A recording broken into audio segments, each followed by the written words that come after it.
ये जो brain eating amoeba है ये नेग्लेरियन फैमिली के अमीबा फैमिली ट्री से आता है, जो ज़्यादातर अब हम बात करते हैं कि अमीबा कहाँ पे पाया जाता है। तो सीधी सी बात है कि अमीबा जो है वो मीठे पानी के अंदर पाया जाता है। नॉर्मली जो अनट्रीटेड वाटर होता है, जिसके अंदर जैसे कि हमारे गांव के आसपास के छोटे पॉन्ड हो गए और रिवर हो गई, रिवर की स्ट्रीम हो गई, मड वाटर हो गया, उसके अंदर ये अमीबा पाया जाता है। और ये जो खारा पानी होता है, जो समुद्र का पानी होता है, उसके अंदर इसको नहीं पाया जाता। हम इस अमीबा को कैसे हम मार सकते हैं और कैसे हम इसको दूर किया जा सकता है। तो इस अमीबा को मारने के लिए हमें क्लोरीन का यूज़ करना चाहिए।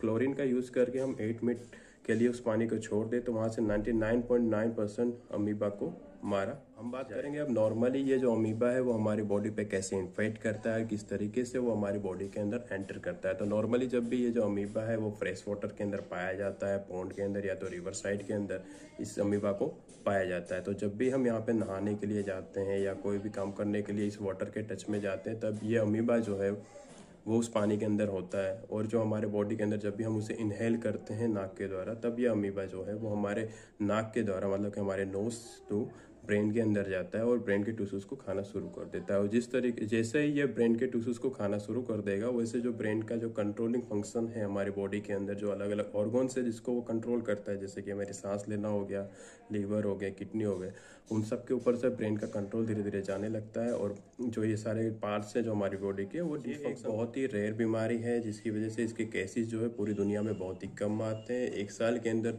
6 से 8, नॉर्मली कभी कभी एक भी केस नहीं आता, पूरे साल के अंदर ऐसा हो जाता है। अभी तक यूनाइटेड स्टेट के अंदर, यूएसए के अंदर कुल मिला के 1962 से लेकर 2021 के बीच में सिर्फ 154 केसेस ही आए हैं इतने सालों के अंदर।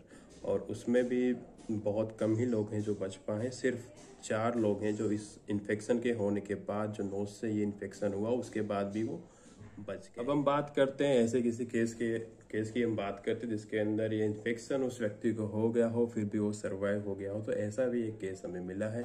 एक लड़की थी जिसकी उम्र सिर्फ 12 साल की थी, जिसका नाम था एमी रोस्टर उनका नाम था। वो जो थैम्पा में रहती थी, उनके साथ ये केस हुआ था। वो स्विंग कर रही थी, उसके बाद जो वो घर पे आई तो उनको सिर में दर्द होना शुरू हुआ और उनके फेस के ऊपर से पसीना आना शुरू हुआ।